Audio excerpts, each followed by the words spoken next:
Hey, welcome back to Life on the Wrist. Hope you're doing well. Today we're going to be giving you guys a little bit of advice on where to buy vintage watches. This is a topic that I think everyone should really know about, and especially if you're getting into the world of collecting or into vintage watches. I think this will be a useful video for you to understand kind of where you can go about getting these watches, and perhaps some of the pros and cons of going to each of these sources in order to find the vintage watches that you so desire. So if you are new to this channel, welcome to Life on the Wrist. We create videos about watches, so if you are new and you like those types of videos, check out our channel.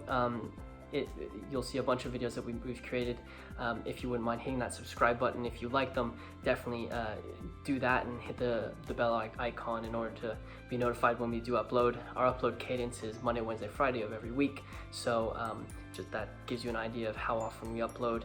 We talk about just about any topic in watches that you can think of.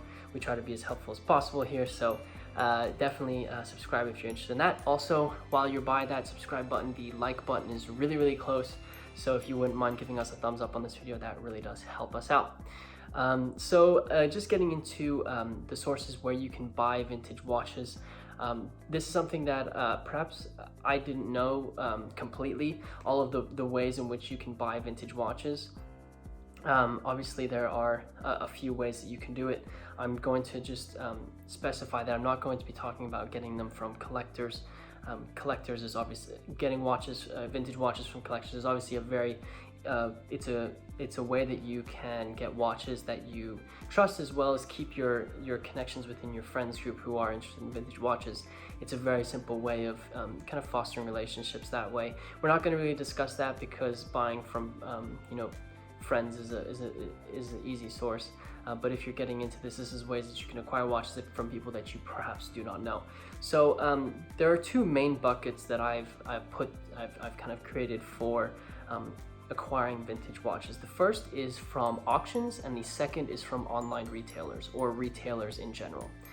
Being that we're such a global world now and a lot of things are done over the internet, online retailers are a very common way of getting watches, but obviously retailers, vintage watch retailers who are local, who you can go to in person, is obviously something that you can do, and we'll get into that once we get into that section. But we'll first talk about auctions. Now when I say auctions, I'm speaking specifically of watch auctions.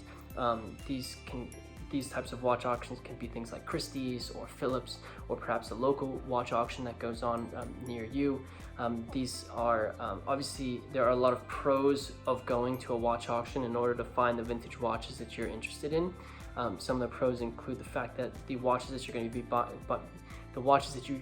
to be buying are verified as authentic. These watches come with a stamp of approval from one, the retailer, and two, the auction house, especially if you're going to things like Christie's and Phillips.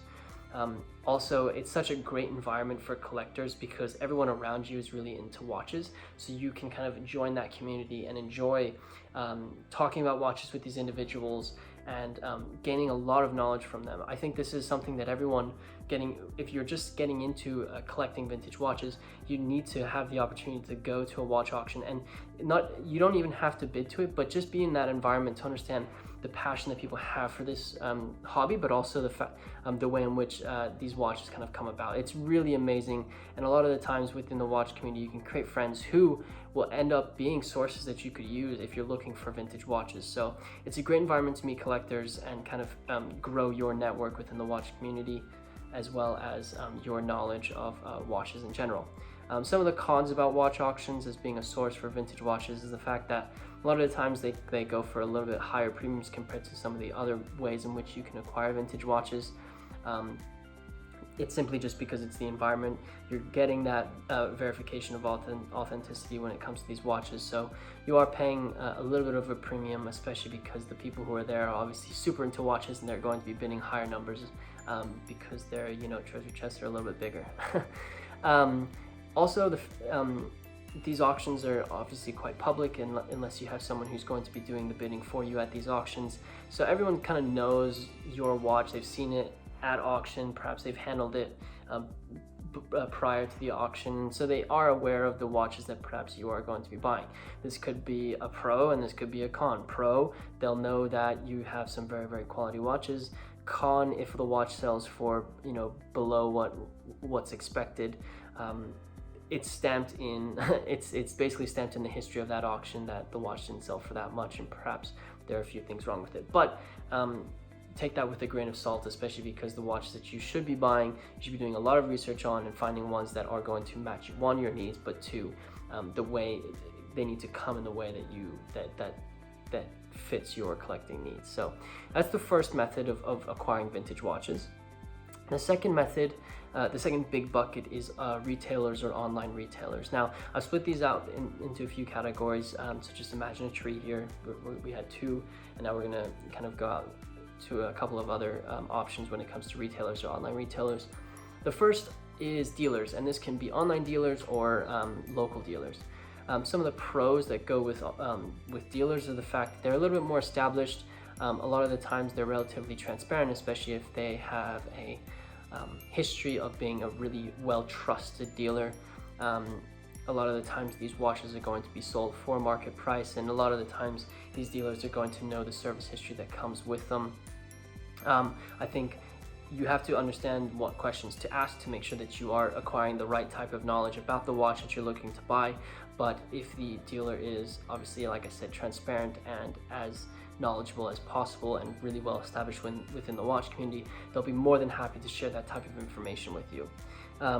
So definitely there's a lot of pros that come from it. You'll be buying watches at around market price, which is obviously a pro, as opposed to perhaps auction where things could be a little bit more expensive. There are a few cons. The first con, and this obviously comes with you kind of getting into the watch world, is the trust element when it comes to buying from a dealer. You really have to create a relationship with the individual who you're purchasing a watch from. I think that's one of the most important things that needs to happen, is creating that relationship with the person you're purchasing it from, because they'll end up, one, helping you out by giving you the information perhaps you're not asking for if you are new to this type of collecting hobby, but also you don't want to get burned by redone dials if that's not really your thing, or non-original parts if that's the type of collecting that you're interested in. So you really want to, like I said, create a relationship with that dealer so that you have the utmost trust and respect for the person you're buying the watch from. Sometimes you're going to be paying premiums, especially if this is another con. You may end up paying a premium for some of your watches if it's coming from a really reputable dealer. It's just how it is, but I rather pay a premium and get all the information that I possibly can on the watch and have a trusting relationship, and perhaps an opportunity to have a guarantee or a warranty on the movement, or a service every so often, depending on how you negotiate the watch.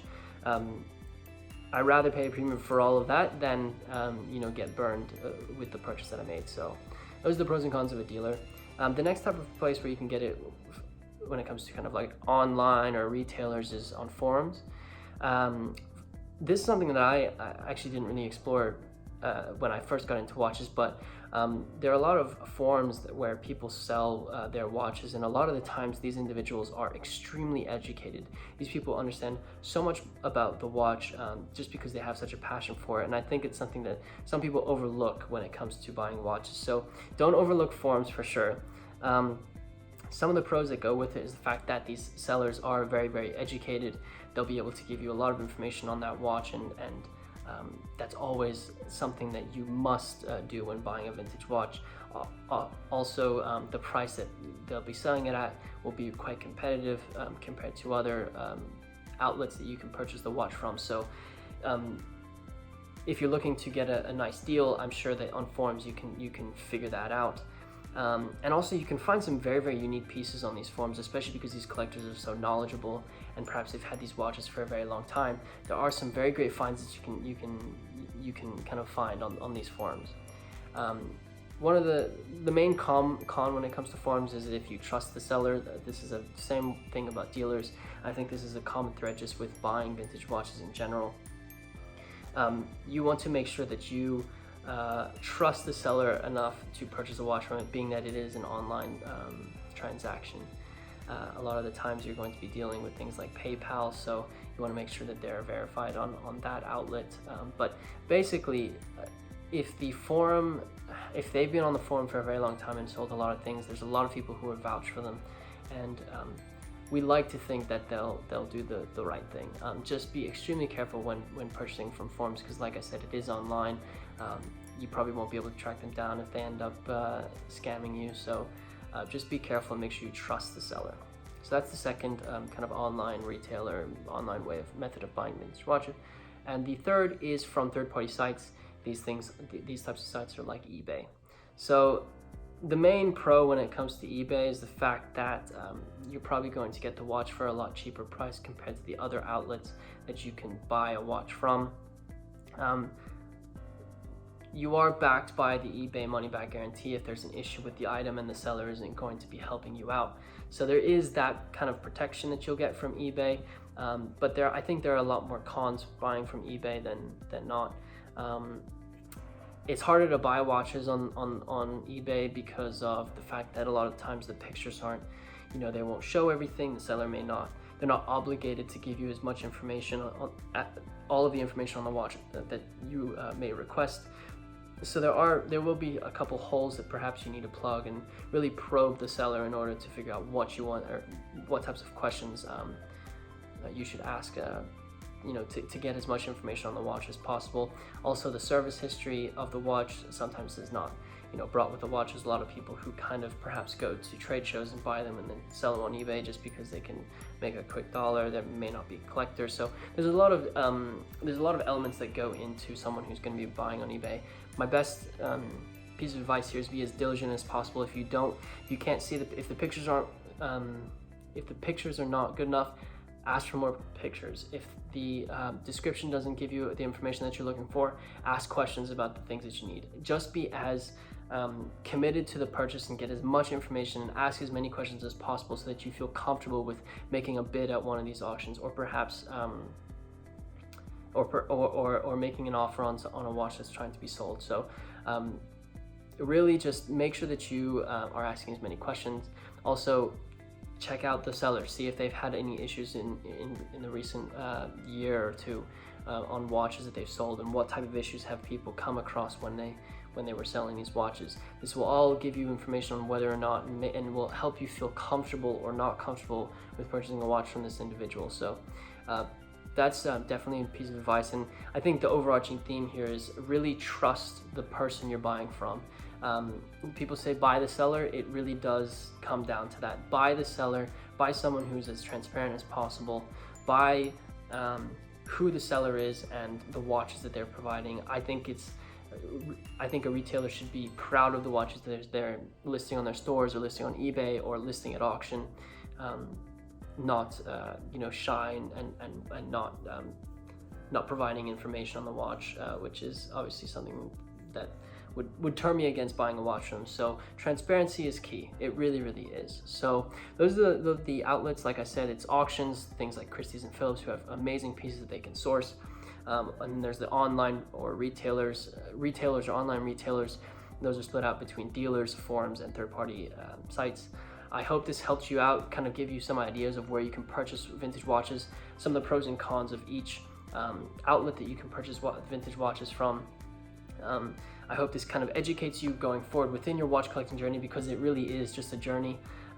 It's more fun to try and find the watches, as many of you know. So I hope that this really helps you out and it helps you kind of along your path. And if you do have any questions for me, please let me know. I'd be happy to help you if you do have any.